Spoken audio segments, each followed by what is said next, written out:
Hey, how's it going, everyone? Just gonna do another video on just sort of general topics, but lead up to America and Babylon, I think, and stuff like that. But I'm reading this post from r/unemployed on Reddit. Recruiters are nothing but guard dogs. For every qualified person, there's a job that they can't get. Yesterday, there was a recruiter that contacted me by email about a new job opening. I remember applying to this place last year. Sounds like they kept my information on file. Anyway, they wrote me a paragraph about the job itself, the company, and how they felt I'd be a good fit. I sent an email back within a matter of minutes because I haven't been getting many interviews. We set up a time to speak in more detail and move forward. Our initial conversation ended on a positive note as I learned more about the company. Today, they reached back out to me saying their manager would like to speak with me as well. I assumed this was the final checkoff call to determine if I'd be a good fit. Well, things didn't go as expected because the head recruiter was skeptical. They were skeptical about if I had enough experience, but gave me the opportunity to prove them wrong, which I decided to do with stunning examples of how I believe I would still be a good fit. The conversation ended on a strange note because I knew they had concerns, but with them being a recruiter, the actual hiring manager might feel otherwise. I said this to say, why even waste a person's time in the first place? These companies want us to have so much experience, but won't give us the leg up to acquire it. What makes it so crazy is the role is a backfill. I was told the person in this role isn't meeting their expectations. Surely there was a time when this person did, though. Job hunting is too much like dating, and no matter how good you are, they're always looking for a way to replace you, which is a very, very true statement actually on dating as well. That's very insightful. So T-Mog, I come back with I got 19 points for this. So there's like a point system in Reddit. I definitely don't do it for the points. I don't even know what those points even really mean. But this got upvoted 19 times. So, that's kind of cool. I just wrote, most corporate jobs are insanely easy and high school grads could do them. I'm talking CEOs as well. This system is moronic. Don't blame yourself. That is all you can do. And that's kind of sort of a standard post that I put for a lot of people. Again, I'm just from the way this person very articulate and elegantly wrote, I think they get it, that this is the way it is, but on the macro level. And then the original poster wrote, thanks, you're right, the system is broken. And then somebody else comes back, 100% true. Working with CEOs, architects, engineers, chief officers, I've learned three things. Most companies are successful by luck and good timing, not by their product and service. For spiritual people, God makes companies successful or not, but these are fair statements. The company staff are always mediocre at best. I've never been impressed by one quote leader. Quite often companies rise and fall on the backs of a few highly skilled and underpaid staff. That's true. And then somebody else I hate recruiters. They're like used car salesmen. Somebody else is like, I despise them. The other day, I had been awake most of the night, upset and crying because I've been unemployed for 7 months and no one will give me a break. Got a call from a recruiter and the first thing he says is, you sound very happy today. I like that. Either he's a moron or I have a secret talent as an actress. Anyway, I was a good fit for the roles and the salary sounded amazing. He never got back to me with any feedback. They all do that, every one of them. A lot of these recruiting firms are just basically like data mining. They might even literally just post fake job postings just to kind of see, the trends, and then they'll get paid to, publish some of their research findings as well, possibly through the government, and so not surprising. And then companies are doing that as well in their, job postings directly, just kind of fishing for information. Another person wrote, I'm not qualified and I still can't get a job either. I've been trying for 2 years. Everyone wants people with experience, even if the job description says no experience is needed. If you have experience and qualifications, they still won't hire you. Honestly, what are recruiters looking for nowadays? Robots? And then somebody replies to that, if they want robots so badly, then bring them on already and let's get this basic income shit on the road.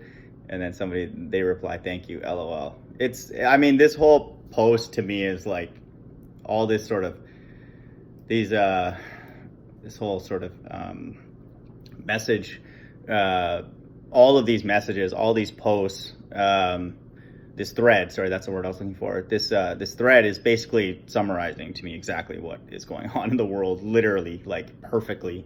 And the agenda ultimately is exactly what the person at the end said, is that they do want robots. And even that statement that person made about how the recruiter is like, you sound very happy today. I like that.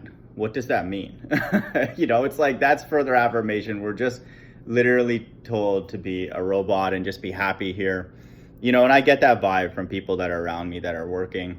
Even if they're miserable, they still want us to be like happy and optimistic about things, when it's just becoming harder and harder for people to hide the truth. It's just, the world is completely messed up and it's stupid, and everybody knows that they're doing stuff that is useless. Like, that's what's scary about the corporate world right now, is even the leaders, the people at the quote unquote top, they know that their jobs can very, very easily be replaced, because all they're required to do, majority of their job is just to go and lie, go give presentations, get on conference calls and stuff like that, and just lie. And so anybody can do that. It's not like being a visionary and like, charting, newfound territories, navigating the company and all that. They're not allowed to. They're at the mercy of, again, this beast system, which has few objectives, and it's certainly not creativity and helping people or anything like that, and any of that stuff. And so it's these jobs are not necessary. And so many of them that are truly keeping this system quote unquote going, there's not many jobs. There's a few jobs that actually can keep the system going, but there's a lot of other ones that are just there for like window dressing or commentary on what's going on, and they're not necessary for a company to move forward, from day to day. And especially like what I've seen in accounting and finance, and I've done videos on my journey through corporate America, and then I have many examples. It's not just one company. And then I started realizing, and it was like, it's a good feeling for me to know that it wasn't me, because there was a time where I did think that I was just quote unquote getting bad luck, but I realize now the system is completely moronic, and it's being supported even by religious people. And so that's why that would be one of the strong reasons why I think that we're in the end times, because the exact date, and again, like I've said many times, no one knows, but the entire religious community is sold out, is silent, on the goings on of the world. And that could only be for one purpose. And I'm not just talking about Christianity, I'm talking about really all religions.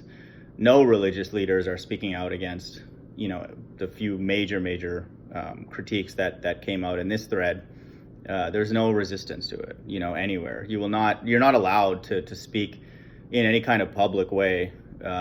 If you're, a Muslim leader, a Christian leader, Hindu leader, Buddhist leader, Latter-day Saints, definitely not. Any of these groups, Jehovah's Witnesses, you cannot go in a public place and speak against, this rigged system, this beast system, and there not be repercussions for it. You will be choked out, you will be silenced, and people don't even want to do it anyway. And that's for me the main sort of litmus test for me that something else is going on, because people they don't even want to say those kind of things. It's one thing if a person genuinely wanted to go down, go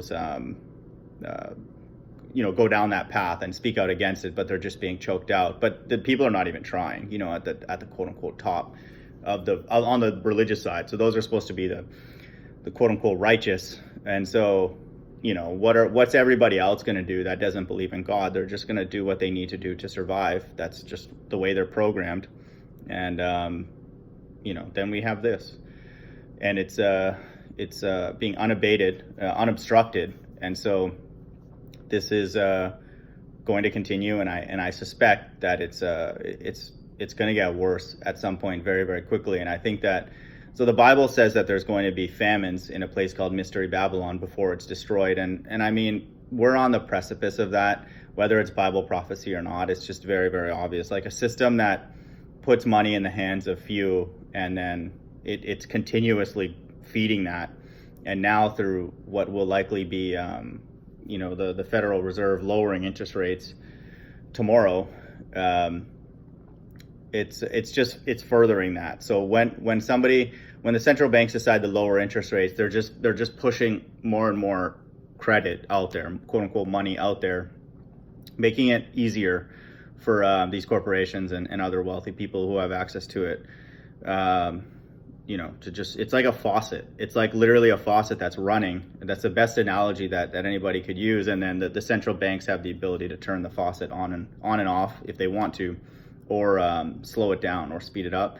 And lowering interest rates speeds it up, and so, or in the very least, if they keep it the way it is, the water is still flowing, for people to have access, corporations and wealthy people to have access to cheap money. And so it's going to keep going. And so this to me, again, if God's not behind it, it's very, very strange, because the people who are doing it are literally leading to their own demise, because they're creating a very, very unstable system. It's I just even just texting a friend of mine about Baltimore, because I thought that he was planning to move there, but it turns out that he's not. And then another friend came in to the message and said something about San Francisco, and it's like, I'm like, San Francisco could be worse than Baltimore. Even Baltimore's really bad. But he's like, no, it's just homeless people, and not that much crime. And I'm like, I'm just like, in my mind, I'm like, oh my gosh, like, he's not like a religious person, so I don't expect too much about the sort of macro explanation for why that's happening. But I mean, like, no, it's just like for people to just casually just be like, whatever, it's homeless people. It's just, there's more of them. There's a lot of them. Not a big deal.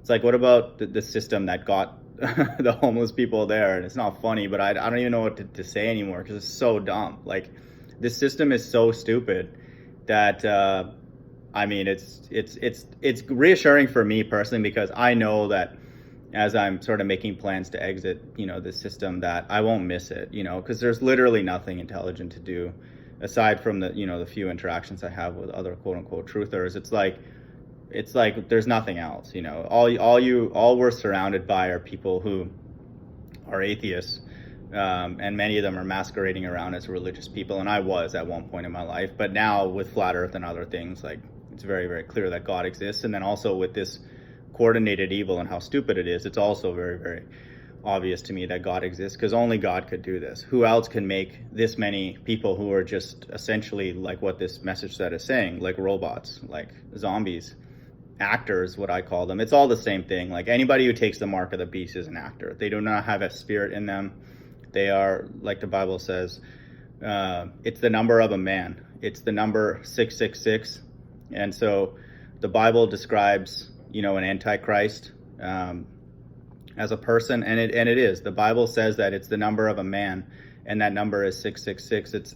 It's men, it's people who don't have any spirit, and it's just the number of flesh, and it's just the number of a man, and that's Bible prophecy. The world that we live in now. And for those people who do feel like they are spiritual and want to quote, or there's something inside of them that they feel will live on, that they hope and want to live on, it's becoming, to me, more and more obvious who those people, who the candidates, at least, for that are. And there's just a lot of people who, are not calling out things that are just obvious. Like, it's just literally right in front of us. And it's just, if somebody's not allowed to talk about it or speak out against it, like, for example, the religious community, there's something else going on. And then so that, I mean, what would be, to me, what would be more, like, what would be needed beyond that to be in the end times? You would just, soon all the people who are quote unquote spiritual will be choked out and just don't want to be here. And then so what's left? Just a bunch of actors. A majority of the world right now, you can't even talk to them about, a simple post like this. And I'm talking, again, religious people as well, much less, other things, flat earth, end times, God, afterlife, and any of that, truth. You can't go into any of that stuff. So people, a majority of the world will not even acknowledge the very obvious truths that are being brought out in this one Reddit post and then the message thread below it. And so to me, there's got to be something else going on. So like 95% of the world will not call out how ridiculous this is. And then the remaining 5% will take some position on this. And then not all of them will take a stance that it's the end game. But, it's a very, all I'm saying is a very, very small group of people who would even acknowledge obvious truths, that are out there. And so this, again, to me, has to be for a specific reason. And so another sort of thought experiment is to think of, for those who live in America and have sort of Bible in hand, whether through flat earth or for whatever reason that a person has an affinity towards the Bible. We'd have to think, like, imagine if America wasn't destroyed. Imagine if America just continued to go on. And I was just watching financial commentary. I think his name is Steve Liesman. It's like, let me actually get his name. It's mad funny. His name is literally Steve Liesman. And I was listening to him ask another person on the panel a question about whether a recession can be predicted as with similar accuracy as earthquakes. Just like, I mean, I don't know what to say, and they're laughing. Like, people take this seriously. Like, people will watch that and take that seriously. And so that's ridiculous, like, that is insane. And who knows what the credentials of the people on the panel are. They're just news anchors, and they're talking about the economy and economics. And then, ballers will complain to us that we're not quote unquote scientists or experts, but everybody giving commentary on the world stage is just a news anchor and an actress. And some of them are jawboning with entire countries, and egging them on and all that, calling them out and ridiculing them, and, just, saying every ridiculous thing. And then on our quote unquote behalf. And so, like, that's insane, to have a comment, to have a discussion that's taken seriously, that people are like, hey, how do we do relative to measuring earthquakes and stuff? It's like, what do those two things have in common? That's absurd. Everything is being said in the mainstream financial commentary, except the fact that the economy is slowing down and people are broke, like, worldwide. That's just the way it is. And so again, conspiracy theorists who acknowledge that would then have to take another level of conspiracy and say that that's just the way it is, and that's just an economic cycle or whatever. But the issue with this, the way it's very, very unique in the days that we live in now, is the economic system is so interconnected worldwide that a majority of the world is broke, and poor. It's not like a few percent, which I'm sure has happened throughout human history. It's just a few percent of the world has always been those at the bottom who've been neglected or made poor decisions, or all the different reasons that a person can be poor, and God can make people poor. He just does it, and he just does it for his own purposes.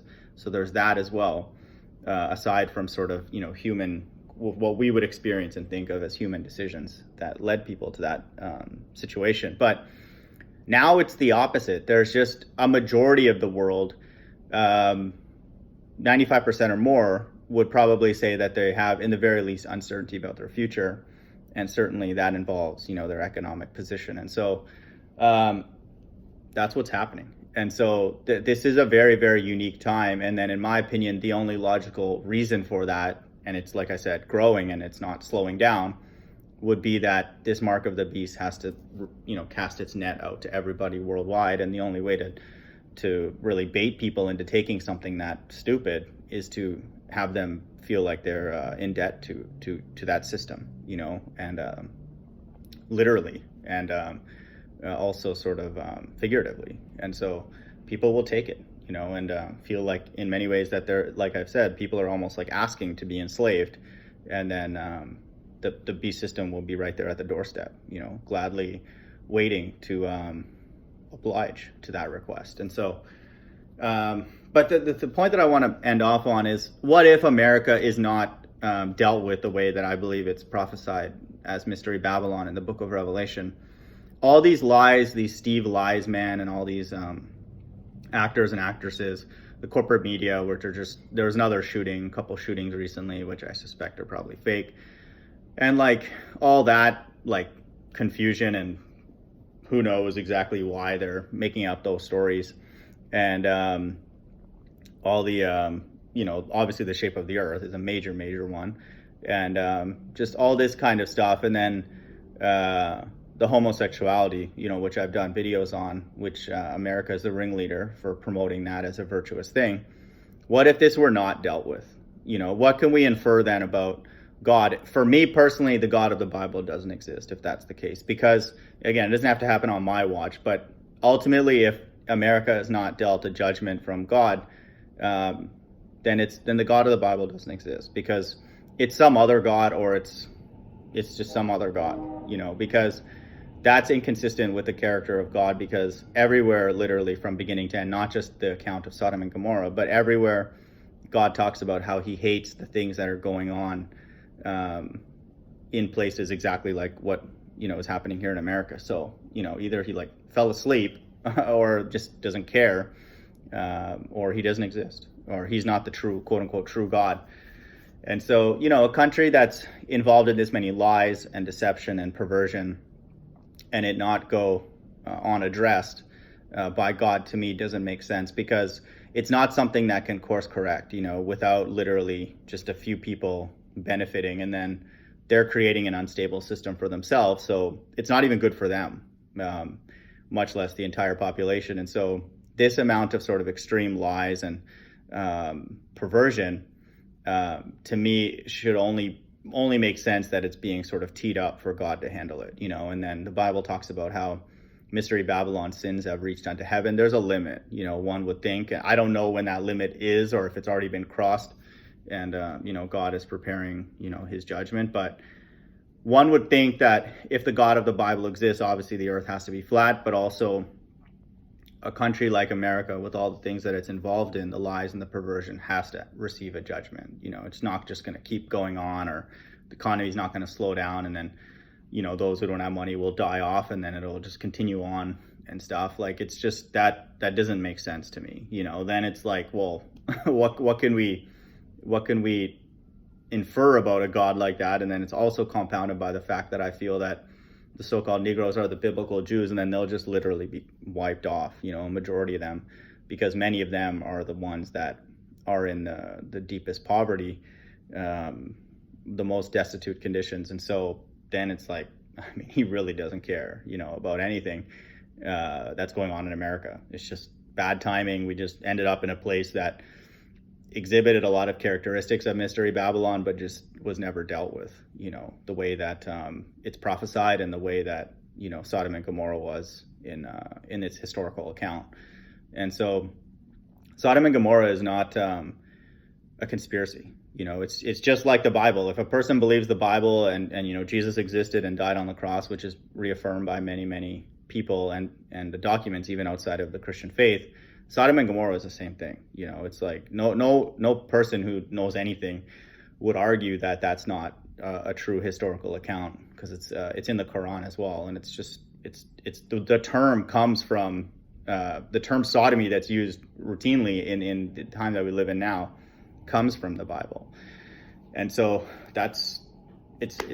there's no real debate on that historical account. The only question now is, would God direct that same displeasure towards, a place that exhibited those same characteristics in modern day? And so, I'm pretty sure we're in the end times, and it's even triply sort of compounded by the fact that the Bible says that the end times will only be cut short for the elect's sake. So I'm certain that there are at least 144,000 people who are complaining, and excited about God's return, and that number, I think, will be much larger than 144,000, because a lot of people, in the very least, are just running out of things to do. They're just bored. And then, like the post that I've been reading lately, even people who potentially are non-religious acknowledge the fact that you have to lie to recruiters or to hiring managers or whatever just to get a job. And so that's against the Bible. And so to me, everything that's going on in the world, literally everything, is against the Bible. It's like if the Bible tells you to not lie, then you have to lie. If a recruiter tells you, how are you? You have to pretend to be happy when you're not. You have to pretend to love. I think the person used cardboard as an example in the last post that I put up. And if this company's a cardboard company, you love cardboard. If the company's into banking, you love banking, even though it's satanic. You love everything, and this is, again, it goes against the Bible at the micro level. And then obviously, as you get into a company and go to its higher, quote unquote, higher levels, more of that is required for sure. And so everything is against the Bible. And so you can't be really a Christian. You can't be a person who cares about God And Jesus says, if you love me, keep my commandments. And so basically we're not allowed to quote unquote love God. And that's the primary commandment, is to love God and to love your neighbor, the two sort of summary commandments of the entire law. And so we're not allowed to do that. You're not even allowed to talk about God, much less love God. So, I mean, if aside from like the few discussions, I get to have with others on a weekly basis, kind of in the little corner of our YouTube and stuff, aside from that, you can't really talk about God in a serious way. Like, there's actually a spirit out there and he's doing things and controlling everything, which you would obviously have to if God exists. He didn't just make things and just let them sort of squirm around and do whatever they want. That's ridiculous. That would be like a mad scientist, literally.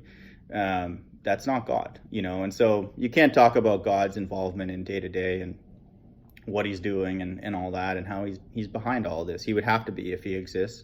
And the God of the Bible is very upfront in that he's behind good and evil. And so, you literally can't keep the quote unquote law in its summarized state of loving God and then loving your neighbor. And so most people want to help out other people. I do genuinely feel lots of people do want to help out other people, but they don't have resources anyway. And so you can't do that. And the Bible says you can't just sort of pat somebody on the back when they need help and just be like, hey, have a good day.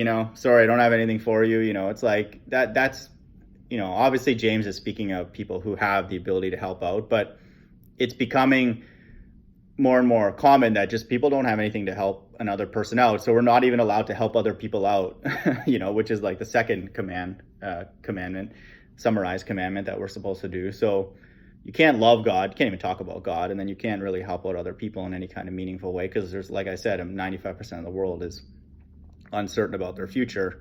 And so, I don't know, unless there's just a mass sort of natural culling that's going to happen worldwide just by the economy and just the churning of this system, and it may not be the beast system, that's possible, because that's definitely coming, where people are just not even necessarily,